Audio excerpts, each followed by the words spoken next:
Bismillahirrahmanirrahim. Elhamdulillah, salatu wassalamu ala rasulillah. Thot Qudriu, Allahu past mëshiruar, wa nifasu huwa ad-damu al-khariju aqiba al-wulada.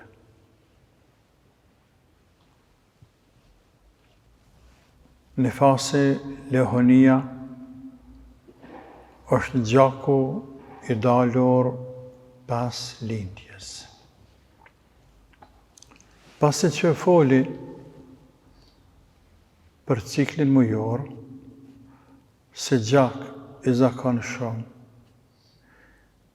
i cili ka periudën e vetë, kohën e vetë mujore, pastaj foli për çrregullimet, e që është gjak tjetër, por ndodhë se rezultati ndonjë çrregullimi në organizmin e femrës,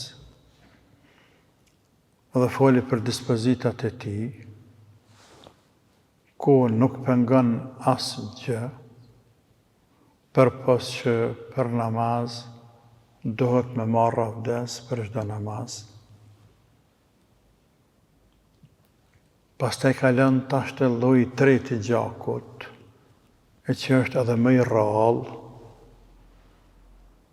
e është fjala për lehonin, gjaku i cili del prej femrës pas lindjes së fëmijës.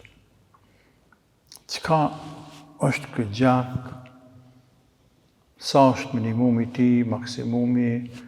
Çka e pengon, çka se pengon femrën gjatë kësaj periudhe kohore? Kjo është për rëndësi me ditë për çdo femër besimtare, e cila pret me u bë nam, dohet me ditë.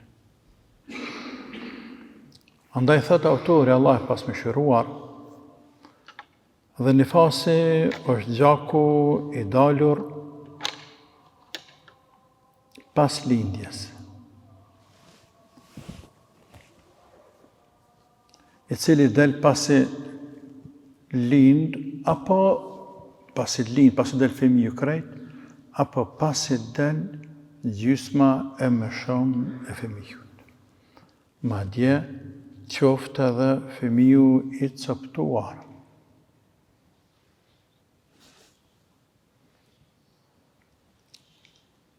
Pastaj thot, وَالدَّمُ الَّذِي تَرَاهُ الْحَامِلُ وما تراه المرأة في حال ولادتها قبل خروج الولد استحاضة. Gjaku të cili del, apo të cilin e vërejnë femra gjatë shtatzanisë. Po ashtu, gjaku i cili del gjatë procesit të lindjes së fëmijut, ende pa dalë fëmiju. Gjaku i cili del gjatë periudhës së shtatzanisë, apo gjatë procesit të lindjes, por para se me dalë fëmiju, ky gjak është istihadha, është çrregullim. Ky gjak është çrregullim. Andaj, nuk e pengon, nuk e ndalon femrën nga namazi. Dhe namazin e ka bërë sepse është çrregullim. Duhet të marrë abdes për çdo namaz e të falet. E mund parashtrohet pyetja qysh të merr abdes një grua e cila është në qastet e lindjes, respektivisht e kanë kapluar dhimbje të mëdha të lindjes, ka gjakderdhje, quhet çrregullim, i obligohet namazi, e qysh të merr ai abdes në këtë situatë të randë.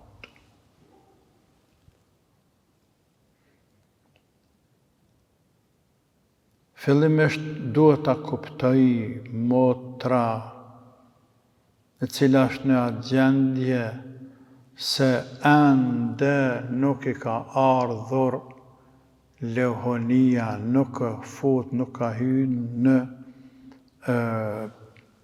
dispozitën e Leohonisë. Andaj ende kësajne obligohet namazi pavarësisht dhimbjeve të saj të mëdha. Së këndejmi, ajo duhet të marrë avdes në qatë gjendje, nëse mundet, ka fuqi, por nëse nuk mundet, nuk ka takat, nuk ka fuqi, mërtemum. E pastaj edhe namazi varet, lidhet me mundësinë e saj, ndërlidhet me mundësinë e saj. Nëse ka mundësi të falet, me rukue, me sujud, që është probleme sejde, sepse ka barkën shumë të madhe, probleme së ngërbavet, së mkërruset, falet me isharete. Por mund të ndodhë nga dhimbjet të mëdha, s'ka takat heq, as më që në ka mas ullur, por në shtërit, falet shtërit. Dhe kjo varet për i femrave, dhe sa në të forta, lafë se bojnë heq. Lafë se bojnë.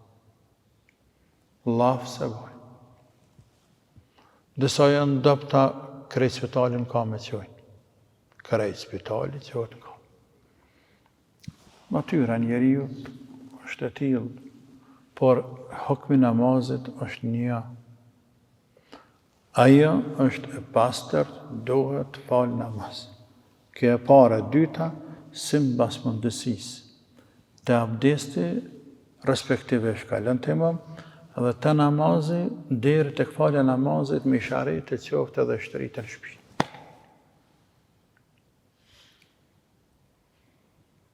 Tani, të kjo pikë këto e që është tash jashtë temës, por ka të bëjmë namaz. Gratë që kanë lindur, e din, nërsa ne mashkët, veç mund të imagjinojmë, se çfarë dhimbje ka lindja.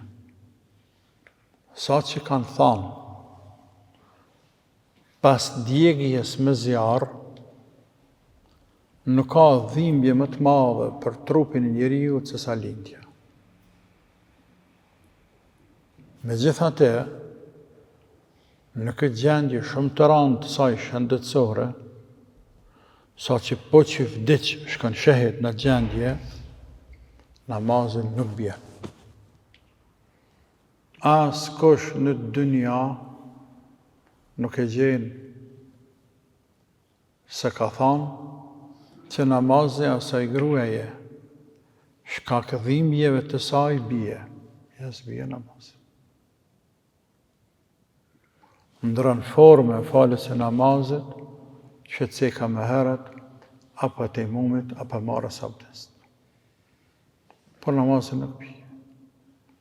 E nëse që asaj gruaje, në qëto momente të randa, s'kajshmërisht randa, tjetës e saj, nuk i bie namazi. E që më ndohet të rastet tjera që i bie namazi? Që më ndohet? Dhe këte e kuptojnë mirë shumë motra. Pra te ka ndodhur shumë raste, ku motrat kanë pyetur në këtë gjendje. A më bashkë që gjendje. Shofin gjak, fëmiu s'ka dalë, dhimbje më spët, po e ka rregala namazit. Dhe pyet, a kam ende namazin bërq, asë kam. E shëf që ashtë takvallok, dhe veçmeria. Dhe shumë herë motrat ja kalojnë vëllezërve në takvallok. Pra, në ato dhimbë të mëdha, siklet madh, interesohet A ka bërç namazin për faktin se për i rrjedh gjak. Për ndryshe nëse ka bërë që e falet. Ajo falet. Dhe dohet më falë. Sepse lehonia e saj fillon kur del fëmiu apo më shumë se gjysa. Më herët është e pastërt. Ka gjak derdhje, nuk ka dert, është çrregullim. Nuk është lehon. Pak qenë lehon, nuk i pezullohen obligimet fetare. Nuk i pezullohen. I mbeten.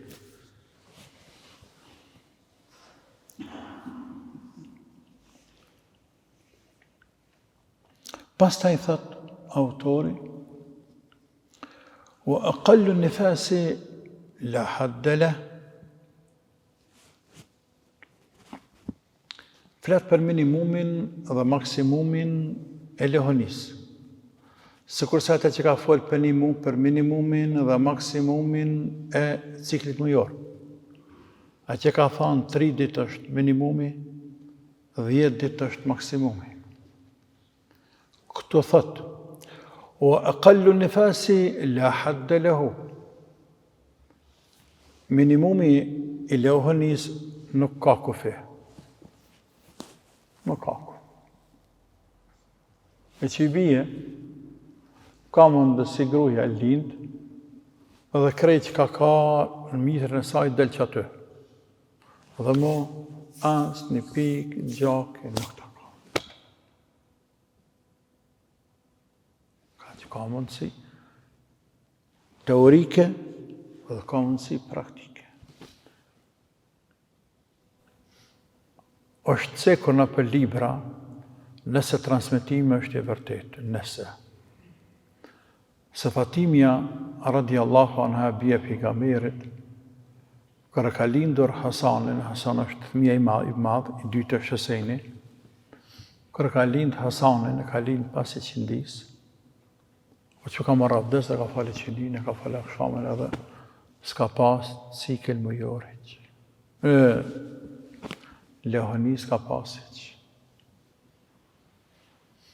Ka mundësi. Për ata fukahat kanë thonë, nuk ka minimum. Mundet, del fëmiu, dul me që ka dul fëmiu, edhe më nuk ka kur gjë nuk del. O pastru. Kjo është minimumi, pa kufi. Maksimumi u aktharuhu 40 yawman. Ndërsa maksimumi i lehonis gratë e vjetra përdorin termin lahus, është 20 ditë.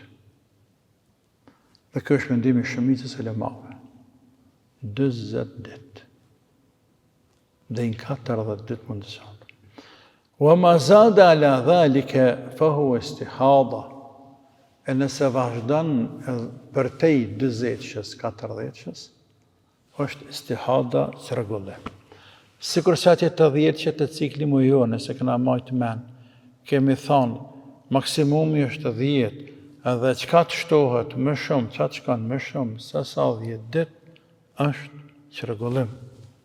Këto themi, qka të shkan më shumë se 40 ditë, është çrregullim. Kështu që automatikisht kalon atë procedurën e çrregullimit të istihadës, e që i bie, dohet me marrë abdes për këto namazë më falë. Pastaj thot, وإذا تجاوز الدم على 40 وقد كانت هذه المرأة ولدت قبل ذلك ولها عادة في النفاس ردت إلى أيام عادتها. Nëse gjako i kësaj lahusa për lehonie e të i kalon të 40 të 20 ditë. Dhe vazhdojnë 21, 22, 23, 24. Dhe kjo femër ka lindë edhe më herët. 1 fëmijë, 2 fëmijë, 3 fëmijë, s'është më rëndësi sa, se ka fëmijën e parë. Dhe ka pas një periudhë të caktuar të lehonisë, për shembull 30, 32, 33, trallta shkojnë 40. E pret din 40, nëse shkon përpjet, thot që nga çrregullim edhe kthehet traditën e saj që e ka pas me fëmijët e tjerë.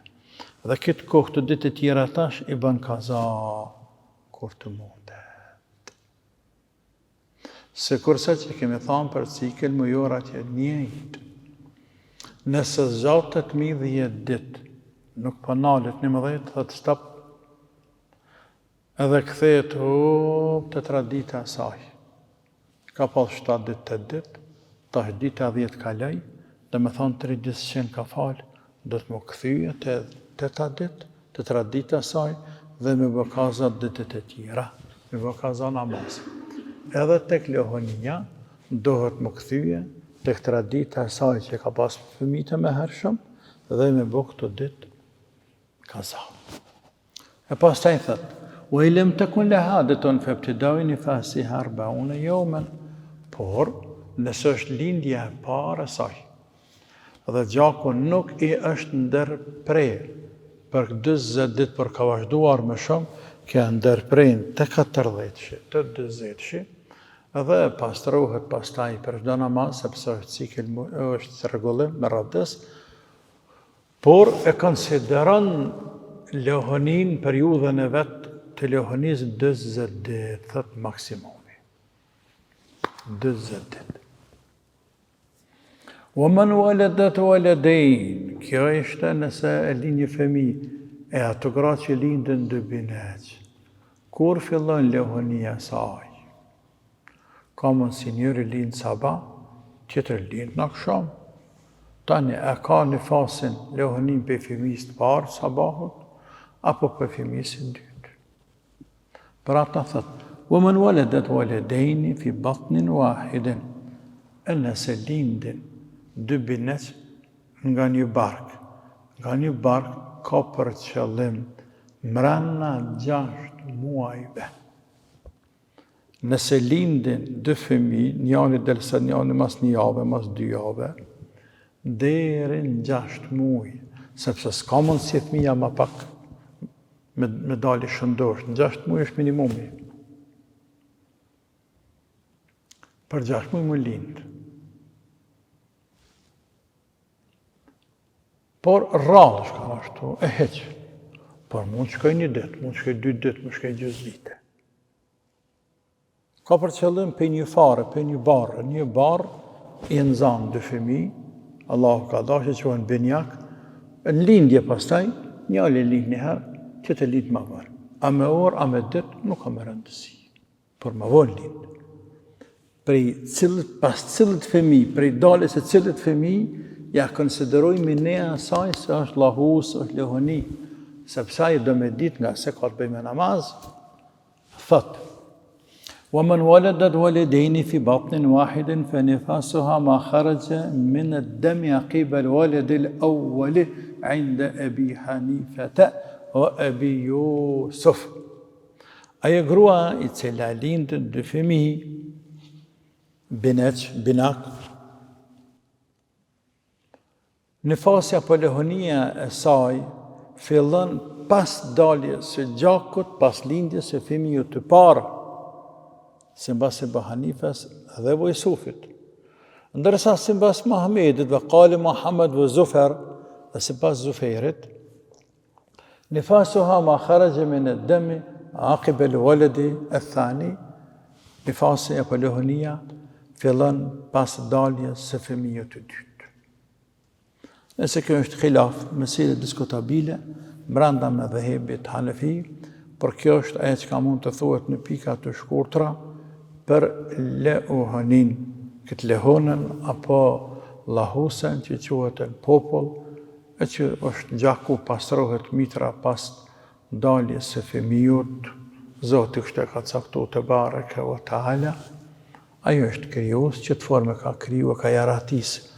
Kur thon plesh vjetet e kështu ka jaratis, madhe Zot emrën, që më bën nanë, me lindë, me dalë gjak pas të lindë, me pastruhe, hajte, desa të kthehet në normalitetin e saj, qysh ka qenë më herët.